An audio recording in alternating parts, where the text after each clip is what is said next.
ये इंसान काफी अजीब है।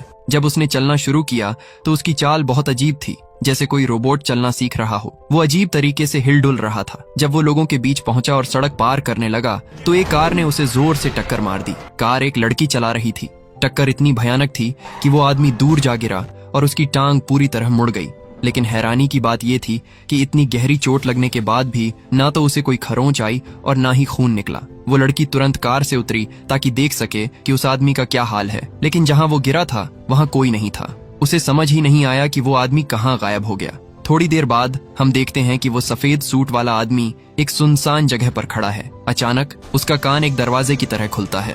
वहां से एक बहुत छोटा सा इंसान सेफ्टी रोप्स के सहारे नीचे उतरता है और सीधा उस आदमी की टांग के पास जाता है। वहां टांग में भी एक छोटा सा दरवाजा खुलता है जिसके अंदर बहुत सारे तार दिखाई देते हैं। वो छोटा इंसान उन तारों को ठीक करने लगता है। यहाँ हमें पता चलता है कि ये कोई इंसान नहीं बल्कि एक हाई टेक रोबोट है और उसके कान का जो रास्ता था वो सीधा उसके दिमाग तक जाता है। उस रोबोट के सिर के अंदर बहुत सारे छोटे छोटे लोग रहते हैं जो उस रोबोट की हर मूव, हर हरकत और उसके दिमाग को कंट्रोल कर रहे हैं। उस रोबोट के सिर के अंदर एक मेन कमांडर कैद बैठा था जो सब कुछ कंट्रोल कर रहा था। असल में वो रोबोट बिल्कुल उस कमांडर की शक्ल का ही बनाया गया था, एकदम उसकी कॉपी। बाकी का जो स्टाफ था हर किसी को शरीर का एक एक हिस्सा दिया गया था। कोई हाथ संभाल रहा था तो कोई पैर। ये पूरा स्टाफ एलियंस का था जो धरती के नहीं थे। उसी वक्त कमांडर के पास रिपोर्ट आती है कि रोबोट के हाथ पैर अब जवाब दे रहे हैं और उसकी एनर्जी सिर्फ 48 घंटे तक ही साथ देगी, उसके बाद सब ठप हो जाएगा। कमांडर तुरंत अपने खास एडवाइजर्स नंबर 2 और नंबर 3 की मीटिंग बुलाता है और कहता है, हमें जल्द से जल्द अपनी वो एनर्जी बॉल ढूंढनी होगी जो 3 महीने पहले धरती पर गिरी थी। ये बॉल उनके लिए बहुत जरूरी थी क्योंकि इसकी मदद से वो धरती के सारे समुद्रों और महासागरों का पानी सोख सकते थे। उन्हें पानी में मौजूद नमक और मिनरल्स चाहिए थे ताकि वो अपने खत्म होते हुए प्लेनेट के लिए एनर्जी बना सकें। उनका प्लेनेट तबाही के कगार पर था और ये बॉल ही उनकी आखिरी उम्मीद थी। एडवाइजर्स ने कहा कि इतनी सारी भीड़ में उस बॉल को ढूंढना बहुत मुश्किल है क्योंकि रोबोट को इंसानों की तरह बिहेव करना नहीं आता। उन्होंने थोड़ा वक्त मांगा ताकि वो गूगल जैसे इंसानी सोर्सेज से ये सीख सकें कि इंसान कैसे उठते बैठते और बात करते हैं ताकि उनका काम आसान हो जाए। अब चलिए शुरू से समझते हैं सब कुछ। फिल्म की शुरुआत होती है स्पेस अंतरिक्ष से, जहां एक चमकती हुई अजीब सी चीज तेजी से चली जा रही है। वो अपने रास्ते पर ही थी लेकिन अचानक एक सैटेलाइट से टकरा जाती है और उसका रास्ता भटक जाता है। रास्ता भटकने की वजह से वो सीधा धरती के एटमॉस्फेयर में घुस जाती है और अमेरिका के न्यूयॉर्क शहर में जा गिरती है। उसी वक्त जोश नाम का एक छोटा बच्चा अपने टेलीस्कोप से आसमान को देख रहा होता है। वो उस चमकती हुई चीज को धरती पर गिरते हुए देख लेता है। वो चीज एक टेनिस बॉल के बराबर थी। वो बॉल सीधा जोश के घर में घुसती है, उसके कमरे की खिड़की तोड़कर सीधा उसके छोटे से एक्वेरियम यानी मछली घर में जा गिरती है। जैसे ही वो बॉल पानी में गिरती है, एक्वेरियम का सारा पानी पलक झपकते ही गायब हो जाता है, जैसे उस बॉल ने सब सोख लिया हो। अब कहानी 3 महीने आगे बढ़ती है। इस बीच कुछ खास नहीं हुआ था, लेकिन एक दिन अचानक आसमान से एक आग का गोला गिरता हुआ दिखाई देता है और वो अमेरिका में स्टैच्यू ऑफ लिबर्टी के पास आकर गिरता है। जब वो गोला जमीन पर गिरता है तो वहाँ एक बड़ा सा निशान बन जाता है। वो आग की लपटें धीरे धीरे एक इंसान का रूप ले लेती हैं और इसके बाद क्या होता है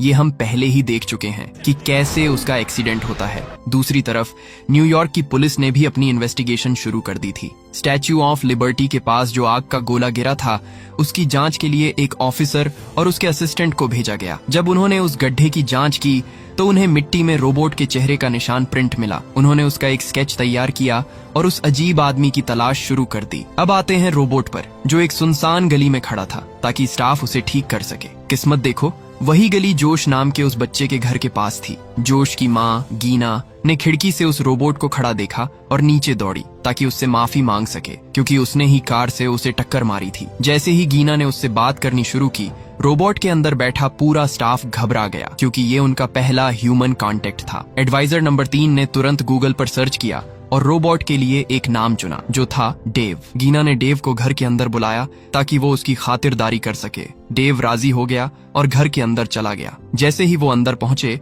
एडवाइजर नंबर 3 की नजर जोश की एक फोटो पर पड़ी जिसमें उसने वही एनर्जी बॉल हाथ में पकड़ी हुई थी। उसने तुरंत कमांडर को बताया। कमांडर ने देखते ही ऑर्डर दिया कि जोश की लोकेशन ट्रैक करो। डेव ने गीना से माफी मांगी और कहा कि उसे एक जरूरी काम से निकलना होगा। निकलते वक्त वो इतना कंफ्यूज था कि उसने बाहर जाने वाले दरवाजे की जगह अलमारी का दरवाजा खोल दिया। फिर उसे अपनी गलती समझ आई, असली दरवाजा खोला और बाहर निकल गया। जब वो रास्ते से जा रहा था, रास्ते में एडवाइजर नंबर 2 को बहुत गुस्सा आ रहा था, क्योंकि उसने देखा कि धरती के लोग बड़े अजीब हैं और ट्रैफिक रूल्स की बिल्कुल परवाह नहीं करते। कमांडर ने देखा कि वो गुस्से में है तो तुरंत डॉक्टर से कहा कि उसकी हेल्थ का ध्यान रखे। डेव जब एक प्लेग्राउंड के पास से गुजरा तो वहां खेल रहे बच्चों ने उसे आइसक्रीम वाला समझना शुरू कर दिया, क्योंकि उसने सिर से पांव तक सफेद सूट पहना था। डेव को समझ आ गया कि ये कपड़े बदलने पड़ेंगे, वरना लोग उसे ही देखते रहेंगे। वो एक कपड़ों की दुकान में गया। उसके पास पैसे तो नहीं थे, लेकिन उसके पास एक मस्त जुगाड़ था। उसने काउंटर पर रखे असली पैसों को स्कैन किया और उनका क्लोन यानी डुप्लीकेट कॉपी निकाल लिया। उन नकली पैसों से उसने नए कपड़े खरीदे और दुकान से बाहर आ गया। फिर डेव सीधा उस स्कूल पहुंचा जहां जोश पढ़ता था। जैसे ही उसने स्कूल में कदम रखा, वहां का प्रिंसिपल उसे सब्स्टिट्यूट टीचर समझ बैठा, जिसका वो इंतजार कर रहा था। डेव को बिना कुछ बोले सीधा क्लास में भेज दिया गया। किस्मत देखो, वो वही क्लास थी जिसमें जोश बैठा था। डेव ने बोर्ड पर अपने प्लेनेट की ऐसी कॉम्प्लेक्स चीजें लिखनी शुरू कर दी कि बेचारे बच्चों के दिमाग का दही हो गया। उन्हें कुछ समझ नहीं आया। स्कूल के बाद डेव ने जोश से अकेले में बात की और उस एनर्जी बॉल के बारे में पूछा। जोश ने बताया, वो बॉल एक बुली लड़के रिच ने मुझसे छीन ली है, लेकिन वो कल उसे मेले में लेकर आएगा। एलियन स्टाफ ने तुरंत प्लान बनाया कि वो कल वहां जाकर अपनी बॉल वापस लेंगे। जोश को डेव बहुत कूल लगा तो वो उसे अपने घर ले गया। दोनों ने मिलकर प्ले स्टेशन पर गेम खेला। डेव के अंदर बैठा स्टाफ इतना फास्ट था कि उसने गेम में ऐसी स्पीड दिखाई कि जोश हैरान रह गया। जब जोश की माँ गीना घर लौटी तो वो डेव को देखकर बहुत खुश हुई। उसने डेव को लंच पर इनवाइट किया। अंदर बैठा एडवाइजर नंबर 4 इसके खिलाफ था। उसने कमांडर को वार्निंग दी, सर हमारी एनर्जी खत्म हो रही है, हमें रोबोट को ज्यादा देर तक ऑन नहीं रखना चाहिए। लेकिन कमांडर ने सोचा कि अगर वो लंच के लिए मना करेंगे तो गीना को शक हो जाएगा, इसलिए वो मान गया। लंच के बाद जब वो घर में घूम रहे थे तो डेव की नजर एक पेंटिंग पर पड़ी जो दीवार पर टंगी हुई थी। दीवार पर वो पेंटिंग देखकर डेव ने गीना से उसके बारे में पूछा। गीना ने बताया कि ये उसने तब बनाई थी जब वो जोश के पापा के साथ प्यार में थी। डेव को प्यार का मतलब समझ नहीं आया तो उसने पूछा कि ये क्या होता है और कैसा फील होता है। गीना ने मुस्कुराते हुए कहा, जब तुम्हें प्यार होगा तो तुम्हें ये पूछने की जरूरत नहीं पड़ेगी, तुम अपने आप समझ जाओगे। रात को जब डेव के सोने का वक्त हुआ तो वो सड़क पर निकल गया। वहां उसने एक बेघर आदमी को जमीन पर सोते देखा तो वो भी उसके पास जाकर लेट गया। उस भले आदमी ने डेव को ठंड से बचाने के लिए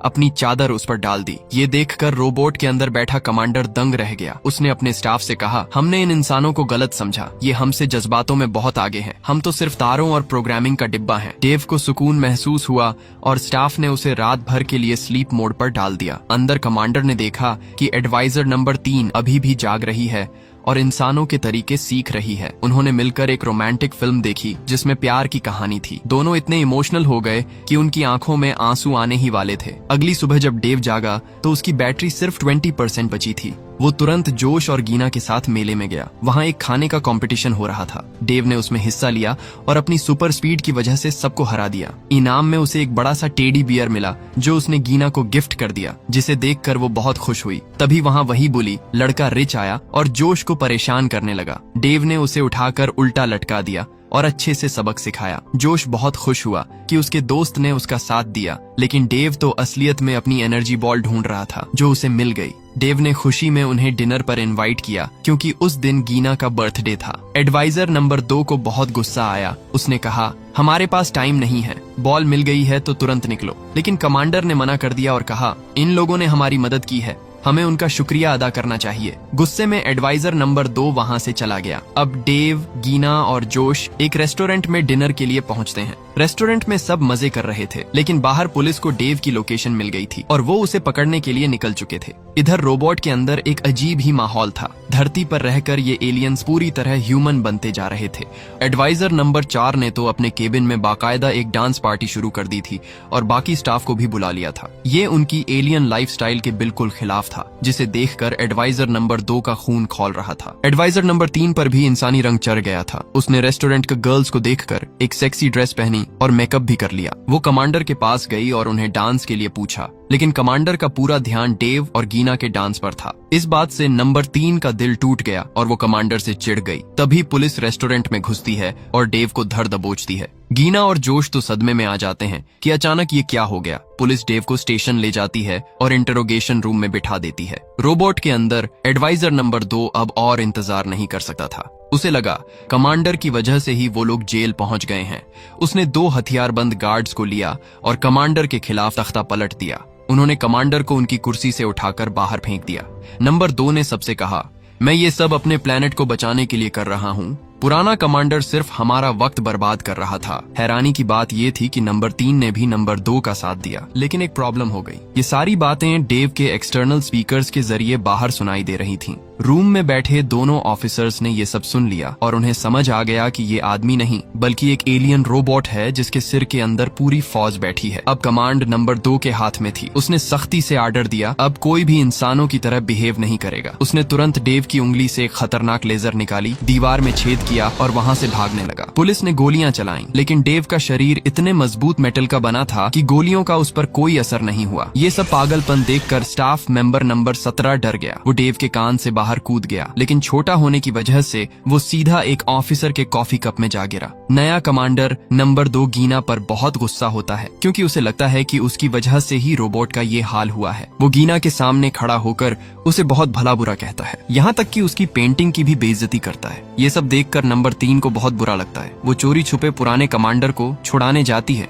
लेकिन गार्ड्स उसे देख लेते हैं और फिर पकड़कर नंबर 2 के पास ले आते हैं। गुस्से में नंबर 2 फैसला करता है कि वो इन दोनों को रोबोट से बाहर फेंक देगा। गार्ड्स उन्हें डेव की नाक से बाहर गिरा देते हैं। बेचारे दोनों छोटू एलियंस न्यूयॉर्क की भारी रोड पर गिर जाते हैं। उन्हें डर था कि कोई इंसान उन्हें कुचल ना दे या कोई कार उनके ऊपर से ना निकल जाए। वो एक उड़ते हुए प्लास्टिक बैग से चिपक कर वापस डेव तक पहुंचने की कोशिश करते हैं, लेकिन हवा उन्हें एक बस के वाइपर पर फेंक देती है। बस का ड्राइवर वाइपर चला देता है और वो दोनों हवा में उड़ते हुए किस्मत से सीधा डेव के जूतों पर जा गिरते हैं। वहां से ऊपर चढ़ते टाइम कमांडर नंबर 3 से कहता है, मैंने तुम्हें इस मिशन के लिए इसलिए चुना था क्योंकि तुम्हारा दिल बहुत साफ है। नंबर 3 पूछती है, आपने ये पहले क्यों नहीं बताया? कमांडर जवाब देता है, क्योंकि मैंने अभी अभी इंसानों से सीखा है कि अपने जज्बात कैसे जाहिर करते हैं। दोनों डेव की पैंट के रास्ते ऊपर चढ़कर वापस कंट्रोल रूम में घुसने की कोशिश करते हैं। इधर डेव, जिसे अब नंबर 2 कंट्रोल कर रहा है, पुलिस स्टेशन से बाहर निकलकर एक टैक्सी रोकता है ताकि वो स्टैच्यू ऑफ लिबर्टी तक पहुंच सके। वो अपनी बची खुची एनर्जी बचाने के लिए पैदल नहीं चलता। जोश और जीना भी उसका पीछा करते हैं ताकि देख सकें कि मामला क्या है। पुलिस स्टेशन में जब ऑफिसर अपनी कॉफी पीने लगता है तो उसे उसमें नंबर 17 मिलता है। नंबर 17 ऑफिसर को सारी सच्चाई बता देता है कि ये एलियंस कहां से आए हैं और उनका प्लान क्या है। डेव स्टैच्यू ऑफ लिबर्टी के पास पहुंचकर समुद्र के किनारे खड़ा हो जाता है और वो एनर्जी बॉल फेंकने ही वाला होता है जो सारा पानी सोख लेगी। लेकिन ठीक उसी वक्त पुराना कमांडर और नंबर 3 एक सीक्रेट रास्ते से कंट्रोल रूम में घुस जाते हैं और सिस्टम को हैक कर लेते हैं। नंबर 2 का कंट्रोल खत्म हो जाता है। कमांडर कंट्रोल रूम में एंट्री मारता है और कहता है, तुम्हारा असली कमांडर वापस आ गया है। नंबर 2 गार्ड्स को ऑर्डर देता है कि उन्हें पकड़ लो, लेकिन पूरा स्टाफ अब नंबर 2 की बदतमीजी से तंग आ चुका था। सबके सब पुराने कमांडर के साथ खड़े हो जाते हैं। कमांडर ऑर्डर देता है कि नंबर 2 को हमेशा के लिए जेल में डाल दिया जाए। अब कमांडर के हाथ में पूरी कमांड आ जाती है। वो एनर्जी बॉल को पानी में फेंकने से रोक देता है क्योंकि वो नहीं चाहता कि धरती के लोगों को कोई नुकसान पहुंचे। भाई, कमांडर ने तो सच में दिल जीत लिया, लेकिन उनका अपना प्लेनेट खतरे में है, तो अब वो क्या करेंगे? क्या वो बिना पानी लिए वापस जाएंगे? अब सीन एकदम क्रिटिकल हो जाता है। कमांडर नहीं चाहता था कि धरती को कोई नुकसान पहुंचे, लेकिन किस्मत देखो, अचानक वो एनर्जी बॉल उसके हाथ से छूटकर समुद्र में जा गिरती है। बॉल तुरंत पानी सोखना शुरू कर देती है। कमांडर के पास अब एक बहुत बड़ा फैसला लेने का समय था। रिपोर्ट आती है कि बची खुची एनर्जी से सिर्फ एक ही काम हो सकता है, या तो वो अपनी बॉल वापस निकालकर अपना प्लेनेट बचा लें या फिर उसी एनर्जी से बॉल को डीएक्टिवेट करके धरती को बचाएं। कमांडर बड़ा दिल दिखाता है और धरती को बचाने का फैसला करता है। पूरा स्टाफ उसके साथ खड़ा होता है। वो अपनी सारी ताकत लगा देते हैं और बॉल को समुद्र से बाहर निकाल लेते हैं। इसके साथ ही रोबोट की एनर्जी खत्म हो जाती है और डेव रोबोट वहीं ठप होकर बैठ जाता है। पुलिस वहां पहुंचती है और डेव को कब्जे में लेने की कोशिश करती है, लेकिन तभी जोश और उसकी माँ वहां आ जाते हैं। जोश चिल्लाकर कहता है, डेव बुरा नहीं है, उसने हम सबकी जान बचाई है। जोश हिम्मत दिखाता है और एक पुलिस वाले की बेल्ट से इलेक्ट्रिक टेजर निकालकर डेव की पीठ पर मार देता है। बिजली का झटका डेव को रिचार्ज कर देता है और वो फिर से खड़ा हो जाता है। तभी रोबोट का मुंह खुलता है और उसकी जीभ पर कमांडर और नंबर 3 बाहर आते हैं। कमांडर लोगों और पुलिस से कहता है, हमें धरती अपना दूसरा घर लगने लगी है। यहाँ के लोग बहुत अच्छे हैं। हम अपना प्लेनेट बचाने के लिए कोई और रास्ता ढूंढ लेंगे। पुलिस उनका मजाक नहीं उड़ाती, बल्कि इज्जत से उनके स्टाफ मेंबर नंबर 17 को वापस उन्हें सौंप देती है। लोगों को बाय बाय कहकर वो उड़ने ही वाले होते हैं कि अचानक एयर फोर्स की टीम आती है और डेव पर एक बड़ा जाल फेंक देती है। डेव जमीन पर गिर जाता है, लेकिन कमांडर तुरंत इमरजेंसी एस्केप प्लान शुरू कर देता है। डेव का जूता असल में एक छोटा स्पेसशिप होता है। सारा स्टाफ उस जूते में बैठकर स्पेस की तरफ निकल जाता है। डेव का खाली शरीर जमीन पर रह जाता है, जिसमें बदमाश नंबर 2 अभी भी कैद होता है। स्पेस में पहुंचते ही कमांडर नंबर 3 से अपने प्यार का इजहार करता है और उसे शादी के लिए प्रपोज करता है। नंबर 3 तुरंत हाँ कर देती है। इसी प्यारी सी एंडिंग के साथ फिल्म खत्म होती है। अगर मजा आया हो तो वीडियो को हाइप जरूर कर लेना और कमेंट में जरूर बताना 10 स्टार्स में से आप इसे कितना दोगे।